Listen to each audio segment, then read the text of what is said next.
আজকে আমি বানাবো চাল কুমড়ো রেসিপি মুগ ডাল দিয়ে। সেই জন্য মুগের ডালের পরিমাণ একটু বেশি লাগবে, কিন্তু এতটা মুগের ডাল নয়। এটা সারা মাসের বা 15 দিনের মুগ ডাল আমাদের একসাথে কেনা হয়, সেটা একবারে ভেজে তুলে রাখি। সেখান থেকে কিছুটা মুগ ডাল নিয়ে নিলাম। মুগ ডালটা ভেজে গরম জলে ভিজিয়ে রাখলাম। এবার পরে আমি ওটা ধোবো, একটু গরম জলে ভিজে গেলে মুগ ডালটা নরম হয়ে যাবে। এরপর কড়াইতে সর্ষে তেল গরম করতে দিয়ে একটা তেজপাতা, একটা শুকনো লঙ্কার 1 চামচ কালো জিরে ফোড়ন দিলাম। এই ফোড়ন দিয়েই কিন্তু চাল কুমড়ো দিয়ে মুগ ডালের রেসিপিটা তৈরি করব। খুবই সহজ রেসিপি এবং সাদামাটা, খেতে কিন্তু ভালো লাগবে।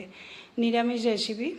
এখন কিন্তু নুন দেওয়া যাবে না। ফোড়নের সাথে চাল কুমড়োটা ভালো করে নাড়াচাড়া করে মিনিট 10 মতো ঢাকা দিয়ে রান্না করতে হবে, একদমই কম আছে। আমার চ্যানেল মুনমুনস ভিডিও অ্যান্ড শর্টসে তোমাদেরকে স্বাগত। আজকে যদি মুগ ডাল দিয়ে চাল কুমড়ো রেসিপি তোমাদের পছন্দ হয়, ভিডিও শেষে একটা লাইক কমেন্ট করো। নারকেল চাল কুমড়ো তো সবারই খাওয়া, কিন্তু মুগ ডাল দিয়ে চাল কুমড়ো রেসিপি খেতে খুবই ভালো লাগে। আর সব শেষে একটু ঘি আর গরম মশলা দিতে হবে, ব্যাস। বিনা মশলায় এরকম একটা রেসিপি গরমকালে সবার পক্ষেই ভালো। দেখো, আমি কিছুক্ষণ মিনিট 10 পর ফিরে আসার পরে চাল কুমড়োটা নাড়াচাড়া করলাম। একদমই জল নেই, জলটা শুকিয়ে গেছে। এরপরে কিন্তু নুন দিলে জল আবার কিছুটা বেরোতেও পারে। নুন আর মিষ্টিটাকে দিয়ে আর ভিজিয়ে রাখা মুগ ডালটাকেও দিয়ে দেবো। দেওয়ার পরে ভালো করে নাড়াচাড়া করে নেব। এখন নুন আর মিষ্টি দেওয়ার পর চাল কুমড়োটা একটু নুন মিষ্টির সাথে মিশিয়ে নিচ্ছি। এরপরে ভিজিয়ে রাখা মুগ ডালটাকে দিচ্ছি। আমি এই সময় একটু সামান্য হাত দিয়ে জলে ছিটে দিয়ে দেবো।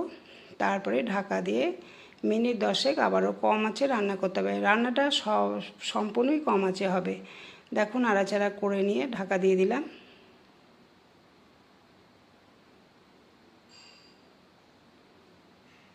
এটা আমি 5 থেকে 7 মিনিট পর দেখাচ্ছি। একদমই কম আছে করেছি। ডালটা অনেকটাই সিদ্ধ হয়ে গেছে। আর ডালটা যেহেতু প্রথম থেকেই গরম জলে ভেজানো ছিল, তার জন্য অনেকটাই সিদ্ধ হয়ে গেছে। এবার সামান্য একটু জল দেবো। জলের পরিমাণ খুবই কম লাগবে, যেহেতু এটা চাল কুমড়োর রেসিপি মুগ ডাল দিয়ে, এটা ডাল নয়, সেই জন্য জলের পরিমাণ কমই দিতে হবে। এটা মাখা মাখা শুকনোই হবে। আর দেখো, আমি কিছুক্ষণের জন্য আবারও রান্না হতে দেবো। ডালটা জল দিলাম, একটু সিদ্ধ হবে। দেখো, ডাল চাল কুমড়ো দুটোই ভালোভাবে সিদ্ধ হয়ে গেছে। আর কড়াই জলটাও পুরো শুকনো হয়ে গেছে। ভালো করে নাড়াচাড়া করে নিয়ে সব শেষে ঘি আর গরম মশলা দিয়ে নামিয়ে নেবো। আজকে যদি একদমই সাদামাটা মুগ ডাল দিয়ে চাল কুমড়ো রেসিপিটা তোমাদের পছন্দ হয়, ভিডিও শেষে একটা লাইক এবং কমেন্ট করো। নতুন বন্ধু আমার চ্যানেলে আসলে চ্যানেলটাকে অবশ্যই সাবস্ক্রাইব করে দেওয়ার জন্য অনুরোধ করব। নেক্সট দিন অন্য একটা রেসিপির সাথে তোমাদের সাথে দেখা হবে। এরকম আমি খুবই সামান্য একটু গরম মশলা দিলাম আর 1 চামচ ঘি দিয়েছি।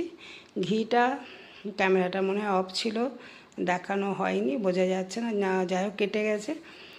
দেখো, এইভাবে সব কিছু মিশিয়ে নিয়ে অন্য একটা পাত্রে তুলে রাখলাম। এটা ভাত, রুটি, পরোটা সব কিছুর সাথেই ভালো লাগবে। ধন্যবাদ।